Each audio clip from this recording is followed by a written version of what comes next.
What's that invisible line where a single-minded goal crosses over and becomes a deadly obsession? To figure that out, we're going to dive deep into one of literature's greatest cautionary tales, Herman Melville's Moby Dick. We're going to use the story of Captain Ahab, not as a simple whale hunt, but as a chilling case study on the psychology of obsession. So this is really the core question, isn't it? When does passion become poison? When does a quest for what feels like justice curdle into a force that just destroys everything in its path? To find the answer, we have to try and understand the mind of one of the most unforgettable characters ever created, Captain Ahab. So here's how we're going to break this all down. First, we'll look at the anatomy of an obsession. Then we'll get into Captain Ahab and his personal vendetta. We'll follow the ship on its journey to destruction, witness that final wild confrontation, and see what happens at the destructive end. And finally, we'll pull out the key lesson from the one person who survives the wreckage. Let's jump in. Okay, first up, the anatomy of an obsession. To really get what's going on, we need a baseline, right? We need to see what normal looks like before everything goes completely off the rails. And for that, we need to meet our narrator. Meet Ishmael. He's our eyes and ears on this whole journey. He's not driven by some dark past or thirst for revenge. He's basically just a guy who's looking for some adventure. So he signs up for the crew of a whaling ship called the Pequod. His mindset is absolutely key here. He's open, he's observant, and he just wants to understand the world. And, as we're about to see, that makes him the total opposite of the man in charge. And now, let's meet the source of that obsession. The captain of the Pequod, a man whose personal vendetta is going to doom every single person on his ship. This is Captain Ahab.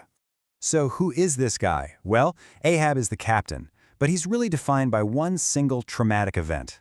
On a previous voyage, a legendary, massive white whale, you guessed it, Moby Dick, tore his leg right off. This physical wound has festered into a deep psychological one, and now that whale is the one and only target for all of his rage. And this is where everything changes. See, the Pequod is supposed to be a business venture, hunting whales for profit. But Ahab, he's thrown that all out the window. His entire existence now has just one all-consuming goal, getting revenge on the creature that maimed him. All right, let's move on and see how this one man's personal vendetta starts to poison the entire voyage, turning a regular job into a one-way trip toward total self-destruction. This one question tells you everything you need to know about his fixation. He couldn't care less about news from home, warnings about storms, or even opportunities to make money for his crew. Every single decision he makes is filtered through this one obsessive lens. His question is never, "How's the whaling been?" It's always, only, "Have you seen the white whale?" This slide really lays out the two completely opposite mindsets at the heart of this story. On one side, you've got Ahab. He's all about vengeance, this desperate need to control the uncontrollable. And that path, it only leads to destruction. But on the other side, you have Ishmael, the observer. He's not trying to conquer the world, he's just trying to understand it. And that acceptance, that curiosity, is what ends up saving him.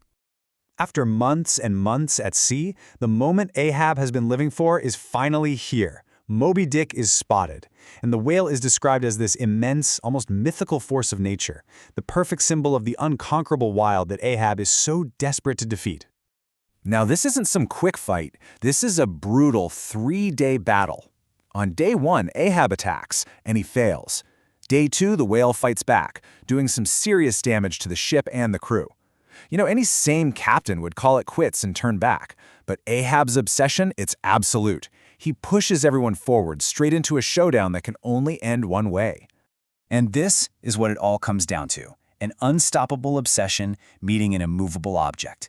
In his final moments, Ahab gets tangled in his own harpoon line and is literally dragged to his death by the very creature he was trying to destroy.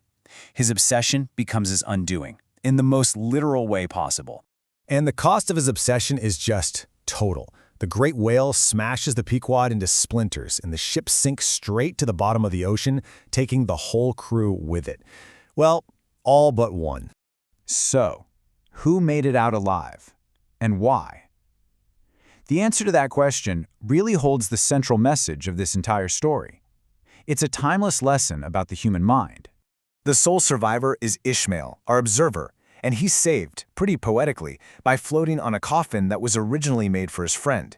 His survival isn't just luck, it's symbolic. while Ahab, who is completely consumed by his single-minded fixation, goes down with the ship. Ishmael, the guy who is open, observant, and tried to understand instead of conquer, is the one who lives to tell the tale. And this is the final, chilling lesson from Captain Ahab's story. Obsession feels like you're taking control, but really it's what ends up controlling you. When we let one single goal or grievance consume us, we don't end up conquering it. It conquers us. The real question the story leaves us with isn't whether we'll have passions, but whether we will master them, or if we'll let them drag us, and everyone around us, down into the abyss.